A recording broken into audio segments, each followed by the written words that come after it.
Rabbimiz ikra, oku, Rabbukel ikram der. Ama Allah öyle ikramlarda bulunuyor ki hiçbirini insanın başına kalkmıyor. Ve bunun karşılığında, bu ikramın karşılığında sadece kendisine kulluk yapmamızı istiyor.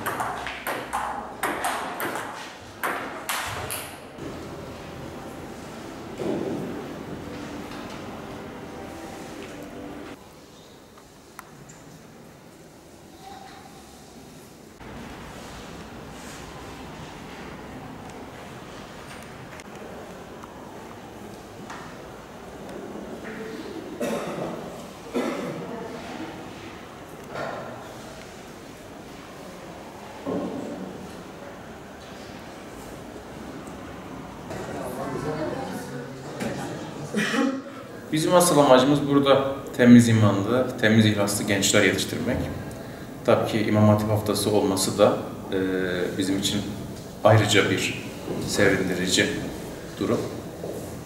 Tabii ki bu kadar gencin hepsinin imam veya müezzin olması mümkün değil. Aynı zamanda bu ülkemizin istihdam politikasına da, ülkemizin ekonomik politikasına da ters düşer.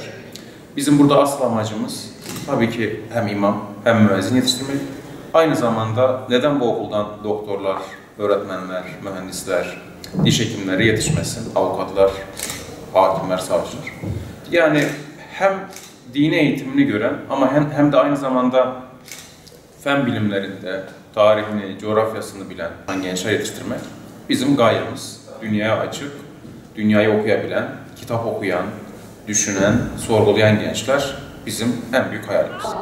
Artı A eşittir 15 eksi 17'den eksi 2. Şimdi İmam Hatip liselerinin kurulma gayesi, dinini bilen, bu dünya için bir şey yapmaya kendine adamış güzel insanlar yetiştirmek.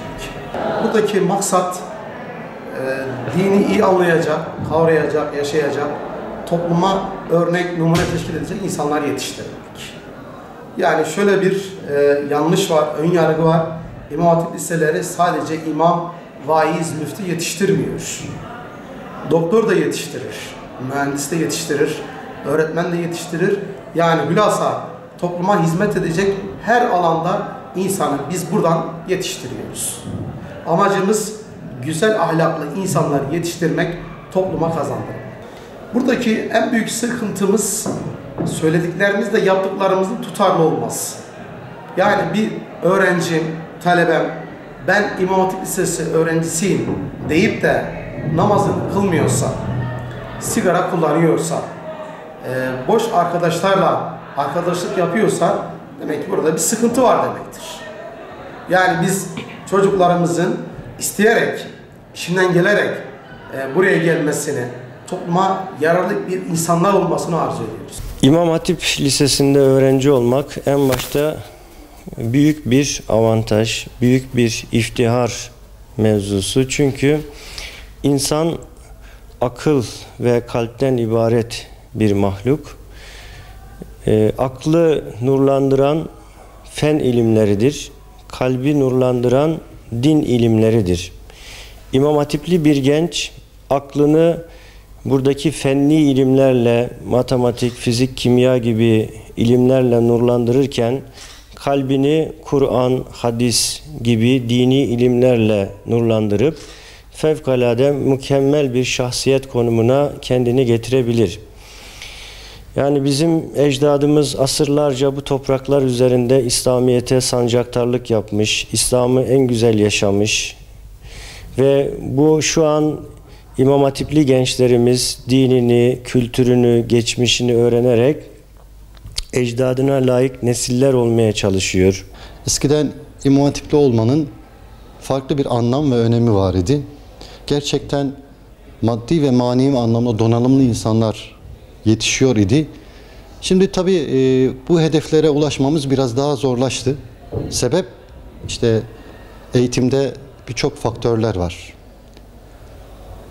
Okulda bunun bir kanadı ama maalesef ki günümüzde okullar diğer sosyal yaşamın eğittiği kadar eğitemez hale geldi. Ama biz yine de umutluyuz. İmam Hatip nesli olarak talebelerimize ve öğrencilerimize bir şeyler verme, bir şeylerin farkına varma umuduyla onlara bir şeyler vermeye çalışıyoruz. İnşallah Rabbim muvaffak eyler. Ama biz fiziki anlamda imkanların geliştiği kadar manevi anlamda da imkanların gelişmesini istiyoruz. Ne demek istiyorum? Şunu demek istiyorum. İmam Hatip olma şuurunu ulaşmış talebe ve öğretmenlerin olması gerektiğini düşünüyorum. Yaptığı işi Allah rızası için yapan ve bu işin manevi boyutunda düşünen bir öğrenci-öğretmen ilişkisinin olmasını istiyoruz. Tabii İmam Hatip'te diğer liselerden farklıdır. Meslek dersleri öğretmeni olmak da farklı ayrıcalıkları da var, farklı yükümlülükleri de var.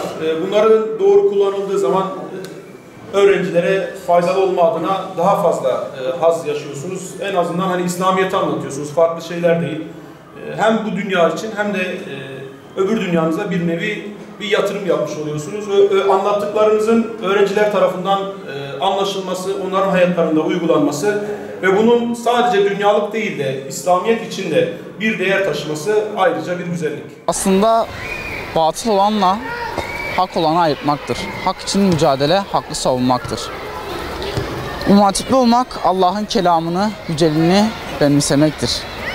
İmam Hatipli olmak kalben ve manen Asım'ın nesli olmaktır. Gayret bizden, zafer Allah'tan. İnsanların gözünde de İmam Hatiplerde bir umut olduğunu görüyoruz. Şu an İmam Hatipli gençlerimizin de erdemli ve ahlaklı olduğunu görüyorum. Ben de kendi çevrem olarak İmam Hatip'e geldim ve memnunum. İmam Hatipli öğrenciler olarak sizler ne yapacaksınız? Sadece Türkiye değil, dünyanın dört bir tarafına ne yapacaksınız? Ezan-ı Muhammedi'yi götüreceksiniz, adaleti götüreceksiniz, sevgiyi götüreceksiniz, imanı götüreceksiniz. İslam ülkeleri İmam Hatip liselerini bekliyor. İmam Hatip Lisesi'nin ruhunu bekliyor. İnancını bekliyor, adaletini bekliyor. Siz böyle çalışacaksınız. Muhammed ümmetini en güzel temsil edecek İmam Hatip Lisesi ruhudur. Öyle yetişeceksiniz ki, kendinizi öyle yetiştireceksiniz ki dünyanın dört bir tarafına mazlumları savunacak, mazlumların yanında yer alacak İmam Hatip ruhlu insanlar olarak dünyanın dört bir tarafına gideceksiniz. İmam Hatipli olmak, öz sözü bir olmaktır. İmam Hatipli olmak, ilkel olmaktır. İmam Hatipli olmak, ailesine ve çocuklarına karşı sorumluluklarını yerine getirmektir. İmam Hatipli olmak, inandığı gibi yaşamaktır. İmam Hatipli olmak, düşünerek davranmaktır. İmam Hatipli olmak, çalışkan ve başarılı olmaktır.